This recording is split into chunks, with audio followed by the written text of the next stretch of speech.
Hello and welcome, everybody. So good to see you. So if you are watching live, just give us a hello, hi. If you're watching the replay, hello and hi. So I am going to be very honest and real right now. I just got done crying, so my eyes are a little red. I feel a little puffy. I'm very emotional right now.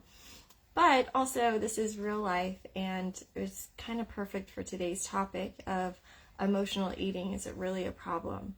And we're here in this group because of emotional eating. There's this, we don't like it. We want to stop. It's causing us to gain weight, and it's frustrating because we're using food to cope.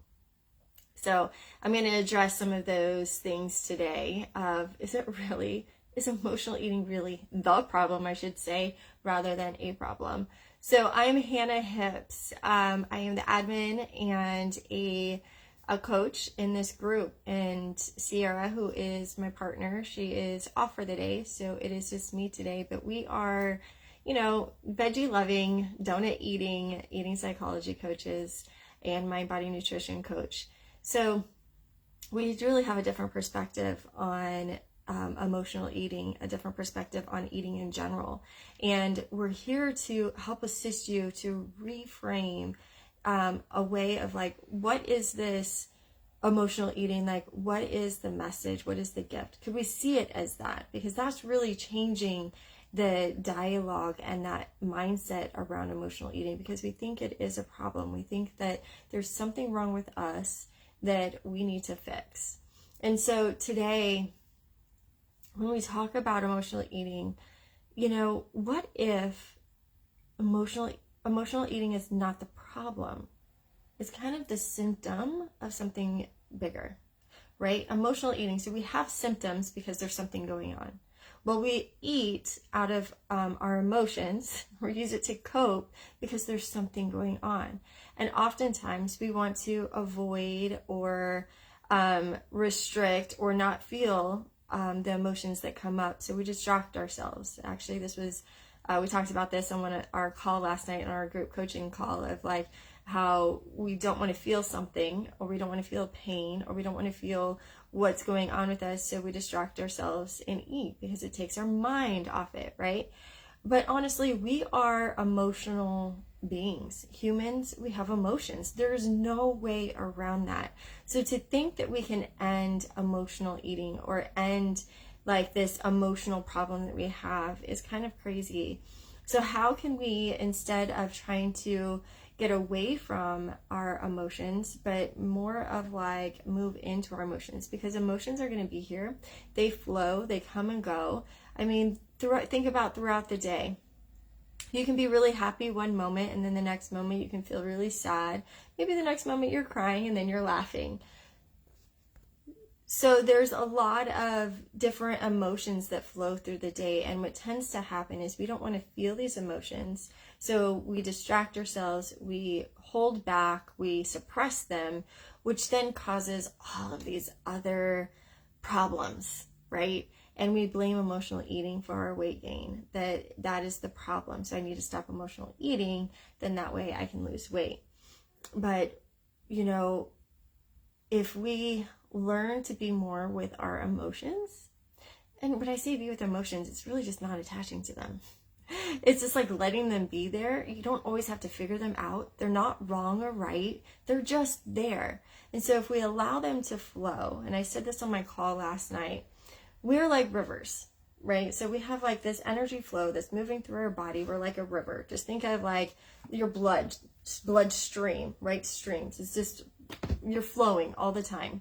And when you are not feeling an emotion, you're suppressed something, say you feel something and you're like, this is really uncomfortable, I'm going to eat. And so that emotion actually gets stuck into your body, and it becomes like, think of like a boulder in the river. So when there's a boulder in the river, the water has to kind of like move around it and gets a little backed up, right? And then just think of all those times that we don't feel emotions, that we get these boulders inside of us. And it just gets harder and harder and clogged up, and pretty soon there's a dam and nothing's flowing. So think of that as like when we are using food to cope, because when we eat, we're not allowing that emotion to flow through us, because it's really just emotions in motion, energy in motion. That's what emotions are. And so when we can give ourselves a break of not thinking that we need to heal our emotional eating with food, like we think that food is the problem, so let's change our food. Like, I gotta eat differently, I gotta do this, I gotta do that, because it's the food that is causing me to, it's the emotions that are causing you to emotionally eat, but it's the food is the problem, right? We try to fix ourselves with nutrition and diet when it comes to emotional eating. So what if it is not the food? What if it is something different? What if something's deeper there? And it's like, there's this opportunity when there's emotional eating involved. It's like, we don't want to actually see that. We think that we have a problem, we can't control ourselves, and that's not true either, right? Like, we're so hard on ourselves, and I'm just so tired of how hard we are on ourselves. And when we take a more compassionate look at the way that we live life and the way that we handle things and the way that we deal with things, then we can give ourselves some grace and things don't become like this huge big problem. An emotional eating then can happen, and you can just move on with the rest of your day and not let that one instance destroy your day, your week, your month, your year, your life, right? Because we hold on to that and going, I am a failure because I'm emotional eating and I don't want to, and I can't control myself. And it just goes down this whole spiral. Think of all the actions that come around that, right? But when we can have a little bit more grace and see this as like, okay, I am wanting food right now because I'm really feeling uncomfortable in these emotions and I just want to distract myself. Hey, number one, I say applaud yourself because you are acknowledging what's happening, right? That's perfect. That's really what we need to do more of. Instead of, oh, I'm feeling this uncomfortable thing, I need to use food. What's wrong with me? Why can't I control this? Well, that's not really helping the situation. But it's like the first way that I explained it is like you're bringing that acknowledgement and awareness forward, and you're able to understand, okay, so I'm using food to deal with these uncomfortable feelings because I don't want to feel them. Totally understandable. And we talk a lot about, eating and feeling. You can't just take away food when it's something that has been a support to you. It's like you can't just be like, well, I'm not going to eat anymore. I'm just not going to emotionally eat anymore. And if you do that, then most likely you will emotionally eat more. So let's say if you can just work with it a little bit. I'm giving you some pointers here that are really helpful. So maybe you can work with your emotional eating, and it's like you can feel, okay, I'm just name that emotion. I'm feeling really frustrated, or I'm feeling really sad. I'm feeling really disappointed. And you're just allowing yourself to feel it. And at the same time, you can eat your candy bar and feel at the same time. So you're allowing yourself not to necessarily get rid of something that you think you shouldn't be having, but you're also allowing yourself to be with your emotions. So it's kind of like, I really feel like eat and feel is such a great way to help yourself with emotional eating, because eventually the food will not be such a huge part. Sometimes a lot of our clients, actually the people that work with us, after they start working with us a little bit and rewire their mind and rework their way of eating and how they eat and how they show up, how they take care of themselves, emotional eating actually naturally disappears. They're like, wow, I had such a stressful day, I had so many bad things happen in my life, and I didn't use food. It naturally happens because you're working on so many other different things. Food isn't their only coping. They're no longer distracting themselves from what is causing them to eat, right? And you learn to work with what you're feeling, and acknowledging what you're feeling. So I feel like I kind of went a little bit off what I wanted to talk about, but just remember, number one, we're emotional beings. So emotional eating, think about it, babies. When you are born, you cry and you get a bottle or a boob, right? You stop crying. It's from the very beginning, food is soothing.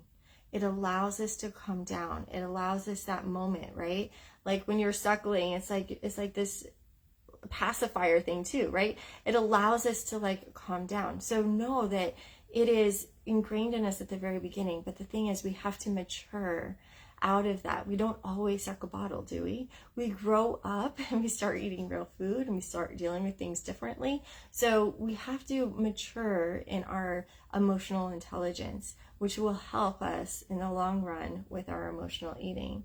And also just welcome the emotions to the table. Like what I said, eat and feel at the same time. Welcome all that you're feeling and try not to push it away, because I think we often think, I'm going to stay here forever. If I allow myself to feel this way, I'm going to be sad forever and it's never going to go away.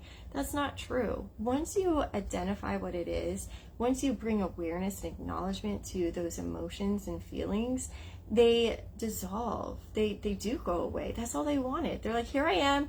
Okay, I'm going. You know, like before I got on this call, I was talking to my mom. I'm crying. I'm like, this is really hard. Life is really hard right now. And here I am a few minutes later, I can talk to you and be totally fine. And I don't feel that deep sadness, even though it's still kind of there. I don't feel this heaviness where I just want to cry. You know, like we just learn to kind of be with where we are. Can we be where we are? You know, I think that is so important. And also, if you are restricting, so we're trying to solve our emotional eating with food because we think food is the problem because we're turning to food, right? So we begin to restrict certain foods, we think that we need to eat better or do better. Then if you are restricting, emotional eating is going to be more prevalent in your life. It is going to happen more often. You're not going to be able to control it because anytime there's restriction, you are going to do the exact same thing that you're restricting. So if you're restricting, I'm not going to eat chocolate, then most likely if emotions come or you start emotional eating, you'll eat the chocolate. So I just give yourself some grace, right? And emotional eating is not bad. It's not bad. It's a normal thing. So if we can just say, hey, this is a normal thing that we do as humans. All right, how can I help and support myself through this? Isn't that different than trying to beat ourselves up and say that there's something wrong with us and that, we're wrong for feeling emotions, I'm bad for emotional eating? Instead, how can I support myself through this? I know something's going on. I have a lot going on. I feel really stressed out, really emotional, and you then begin to find different ways to support yourself. Maybe it is you need to talk to a friend. Maybe it is that you need to rest. Maybe it is you need to go move. Whatever it is, you need to figure that out. But you do that by asking yourself questions, by turning inward, by allowing yourself just to be where you are and see yourself with compassion, because we cannot beat anything if we're beating ourselves up over it. And I just want to leave with this. Would you care about emotional eating if you weren't concerned with weight loss? Let me know, like in the comments, about that one question. If you were not concerned about your weight, would you worry about your emotional eating? I think that's really a very important question to ask yourself. And if you want to learn more about how to overcome your emotional eating, to understand it so you can live your life and do things and be able to not stress about food all the time, then me and Sierra, we do have programs. We have different solutions for you. We got free stuff. We got paid programs that we can help you take the steps forward to set yourself free. Because if you are not free, you're not really living. If something is really bothering you and you feel like it's a big problem, you're not living the life that you could be living. And we're here to help you along that journey so you can be free, you can live the life you want to, and not have this food part be this horrible thing in your life that you need to get rid of. Instead, it just becomes part of your life. You learn to work with it, which is going to enhance everything else. So if you are interested, and we do free calls just to help you get started up, we have so many great resources for you. We would love to support you because we think everybody deserves to be free and to feel good about themselves and to be empowered around food, just comment below like, help me, or yes please. Just comment below and we will send you a message and start a conversation, just see where you're at and then find the best solution for you. We would love to work with you because we are very passionate about this. We have had a lot of success with our clients. It's the best thing ever when our clients start to feel free and they're like, I'm not emotionally eating anymore. Wow, I haven't even thought about food all day, like only when I was hungry. Like, don't we want that? Don't we want that? Because we think about food all the time. I honestly really don't think about food unless I'm hungry. And that was not the case always. I thought about food at the time I woke up until the time I went to bed. Even throughout the night, I would think about food. I'm free now. And it feels so good, and you deserve that too. So anyway, thanks for joining me today. I hope you have a wonderful day, and we'll talk soon.